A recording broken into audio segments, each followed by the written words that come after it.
नमस्कार. मी भाऊ तोरसेकर. तुम्ही बघत आहात प्रतिपक्ष.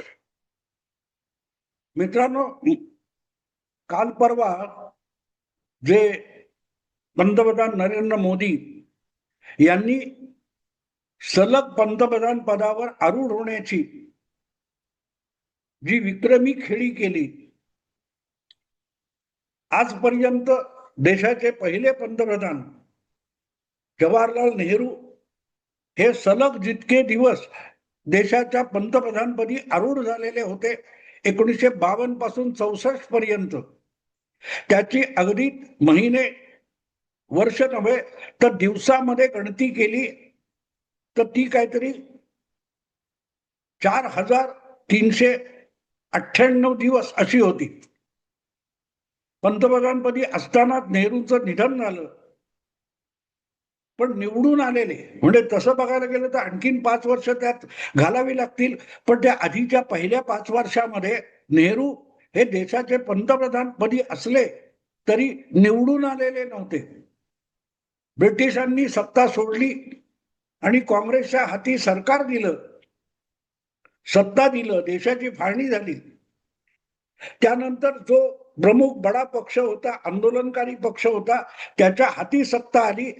त्यामुळे त्याचे नेते पंडित जवाहरलाल नेहरू यांना पंतप्रधान करण्यात आलं. गांधींच्या इच्छेनुसार वगैरे वादात पडायची गरज नाही.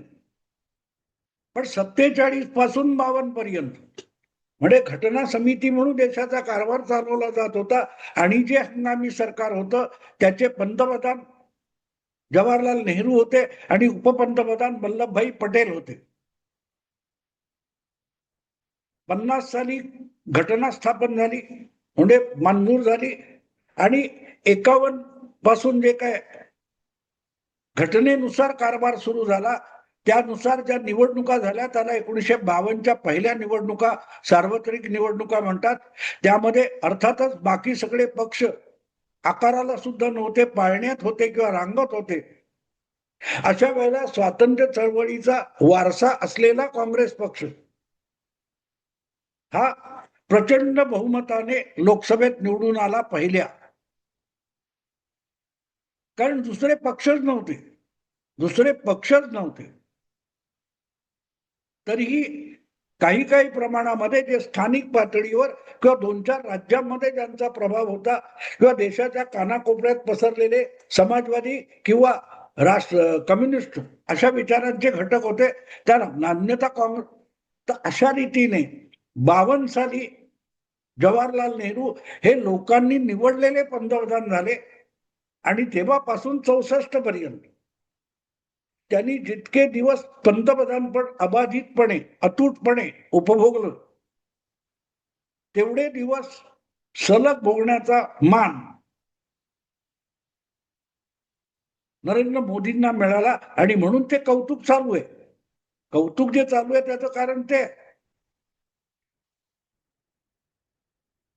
प्रश्न असा येतो की या कौतुकाच्या निमित्ताने हे आपलं एकट्याचं यश नाही, तर आपण भाजपच्या पक्षाचे असलो तरीही आपल्या सोबतच्या मित्र पक्षांचं त्यात योगदान आहे हे स्वीकारण्याचा उदारपणा, मोठेपणा नरेंद्र मोदींनी दाखवला. आणि तेव्हा सगळे आपल्या मित्र पक्षांच्या लोकांना त्यांनी दिल्लीत त्या दिवशी बोलवलं होतं. चंद्रबाबू नायडू आंध्रचे पंतप्रधान, महाराष्ट्राचे उपमुख्यमंत्री एकनाथ शिंदे अशा सगळ्या मित्र पक्षांनी पंतप्रधान नरेंद्र मोदींचं त्या निमित्ताने कौतुक केलं. आणि तेवढ्यावर भागलं नाही. तो कार्यक्रम संपल्यानंतर सुद्धा एकनाथ शिंदे आणि पंतप्रधान नरेंद्र मोदी यांची वेगळी स्वतंत्र भेट झाली, बैठक झाली, गप्पा झाल्या. हे सगळं डोळ्यासमोर आहे. पण तरीही आपल्याकडच्या काही लोकांना आपल्या मनातले खेळ, मनोरथा चलत्या नगरीला असे पूर्वी भावगत होतं ना, तसे आपल्याकडचे पॉलिटिकल पंडित किंवा पत्रकार हे सतत मनोरथात बसलेले असतात, पायाला जमीन लागू देत नाही. आणि त्यामुळे अनेकांना असं वाटतंय आता की संपले, एकनाथ शिंदेचे दिवस भरले. ते महान वकील असीम सरोदे तर एकनाथ शिंदेच्या हातून रोजच्या रोज धनुष्यबाण हिसकून घेत असतात आणि उद्धव ठाकरेंना देत असतात. अनेक पत्रकार तसेच आहेत. आणि त्यामुळे एकनाथ शिंदेचा भाव घसरला. एकनाथ शिंदेना आता भाजप संपवणार अशी स्वप्न पडत असतात आणि त्या स्वप्नात मशगूल होऊन ते आपलं आपलं विश्लेषण करत असतात. करायलाही हरकत नाही. स्वप्न बघायला किंवा स्वप्नात बागडायला काही हरकत नसते. कुठचाही कायदा त्यामुळे तुटत नाही. पण म्हणून वस्तुस्थिती बदलत नसते. एकनाथ शिंदे हे भाजपला नकोसे झाले असतील आणि त्यांना भाव त्यांचा घसरलेला असेल तर तितक्या अगत्याने एका उपमुख्यमंत्र्याला या सोहळ्यात नरेंद्र मोदींनी बोलवलं कशाला असतं. आणि एवढं जर तुम्हाला वाटतं तर त्या सोहळ्यामध्ये उद्धव ठाकरे जाऊन हजेरी लावून आले असते. ज्या वेळेला INDIA इंडी अलायन्स यांचा 2029च्या तयारीसाठी एक दिल्लीत मेळावा भरतो, त्याला उद्धव ठाकरे जात नाहीत, ठरवून गैरहजर राहतात किंवा ऑनलाईन आणि काय ते टेलिकॉन्फरन्सने सहभागी होतात, ते उद्धव ठाकरे आपलं नरेंद्र मोदी विषयीचं अगत्य दाखवायला तिकडे गेले असते.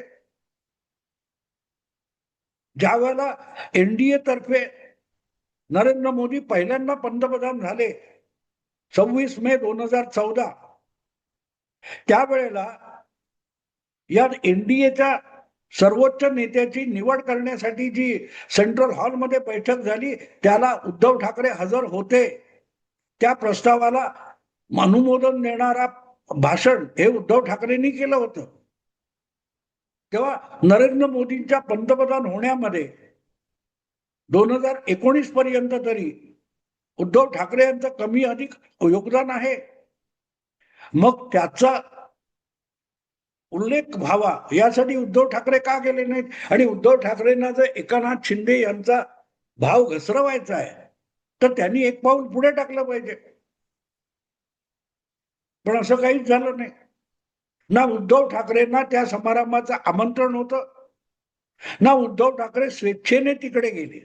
जिथे आमंत्रण होतं तिकडे ते फिरकले नाही. असो, पण या सगळ्यामुळे एकनाथ शिंदे यांचं नुकसान काय होणार आहे. भाजप हा आपला व्यवहार सांभाळणारा पक्ष आहे. धूर्तपणा कुरघोडी भाजप पण करणार, पण आपलं राजकीय नुकसान होईल, आपली सगळी सत्तेची घडी विस्कटेल, यासाठी भाजपचा केंद्रातलं किंवा राज्यातलं नेतृत्व काहीही करणार नाही. काहीही करणार नाही. त्या ब्रेकिंग न्यूज व्हावा यासाठी खोडेपणा करण्यामध्ये राहुल गांधी, काय त्या तुमच्या ममता दिदी, संजय राऊत, उद्धव ठाकरे फार उतावळे असतात. पण बातम्यांमध्ये आपल्याला हेडलाईन मिळाली नाही तरी चालेल, पण सत्तेमध्ये आपल्याला मुसंडी मारता आली पाहिजे हे ओळखणे इतका व्यवहार भाजपला कळतो आणि तितकाच तो एकनाथ शिंदेना पण कळतो. त्यामुळे कुठे रुसून बसायचं, कुठे अडवणूक करायची आणि कुठे न विचारता पाठिंबा द्यायला धावत जायचं, ही लवचिकता एकनाथ शिंदेकडे भरपूर आहे. आणि म्हणूनच अगदी सामान्य रिक्षावाला, एक सामान्य शिवसैनिक इथपासून तो महाराष्ट्राचा मुख्यमंत्री आणि शिवसेना अधिकृत पक्षाचा सर्वोच्च नेता होण्यापर्यंत एकनाथ शिंदेनी मजल मारली. याचं कारण पाय कायम जमिनीला लागलेले. बाजारभाव चढतात उतरतात, पण बाजार हा जमिनीवर बसतो, म्हणूनच जमिनीवरच्या बाजाराला कधी नुकसान नसतं. एकनाथ शिंदे हे उद्धव ठाकरे किंवा इतरांप्रमाणे शेअर बाजारातला खेळ खेळत नाहीत. शेअर बाजारात आत्ता तेजी चढली मग मंदी आली असं राजकारण खेळणारे हे उद्धव ठाकरे किंवा ममता दिदी वगैरे असतात, अखिलेश यादव असतात. आणि मीडियामधल्या बातम्या आणि हेडलाईनवर जे आपलं राजकारण करतात त्यांचा चढ उतार होतो, भाव चढतो किंवा उतरतो. एकनाथ शिंदे यांचा भाव उतरला असं म्हणणार असाल तर असे जे जे कोणी आता सध्या त्यावर भाष्य करतायत की यांचा भाव घसरला, त्यांचे दिवस भरले, यांनी एकदा तरी सांगावं की एकनाथ शिंदे हे बाजी मारून गेले असं तुम्हाला कधीतरी वाटलंय का? असं तुम्ही कधीतरी म्हणाला का? आणि म्हणाला नसाल तर ज्याचे भाव चढलेच नाहीत, त्याचे भाव घसरले किंवा उतरले, हा निष्कर्ष येतो कुठून? ज्याला आज सुद्धा तितक्याच अगत्याने दिल्लीत गेल्यानंतर भेटी मिळतात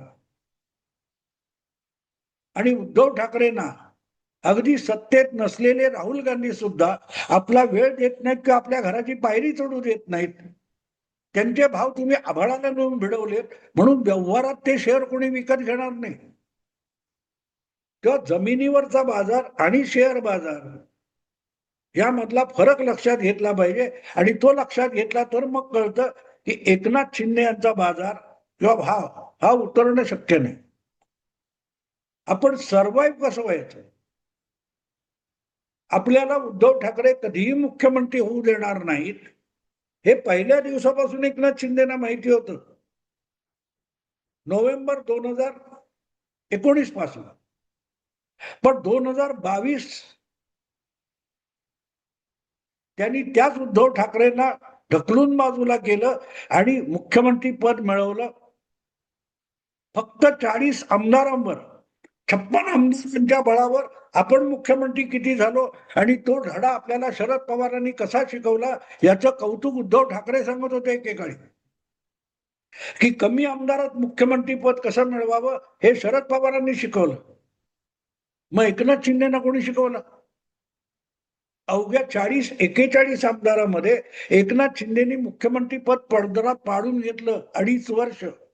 अगदी उद्धव ठाकरे इतकंच.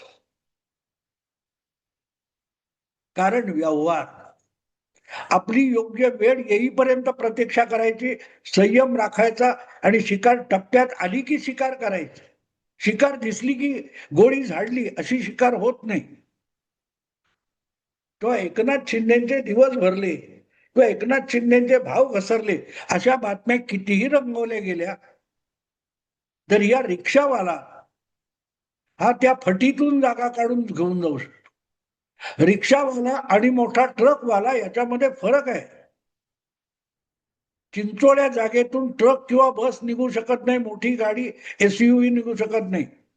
पण रिक्षावाला कुठच्याही चिंचोळ्या जागेतून सुद्धा इकडे तिकडे कसरत करत निघून जातो. एकनाथ शिंदे हा रिक्षावाला विसरू नका.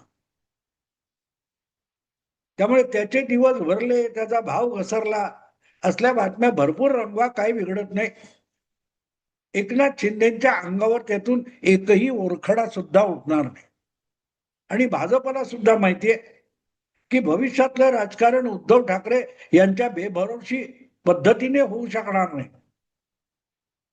एकनाथ शिंदे हा भरोशाचा गडी आहे हे गेल्या 5-7 वर्षामध्ये भाजप उत्तमरित्या शिकलाय. आणि म्हणूनच उद्धव ठाकरेंनी कितीही काही आमिष दाखवली तरी भाजप त्याला बळी पडणार नाही.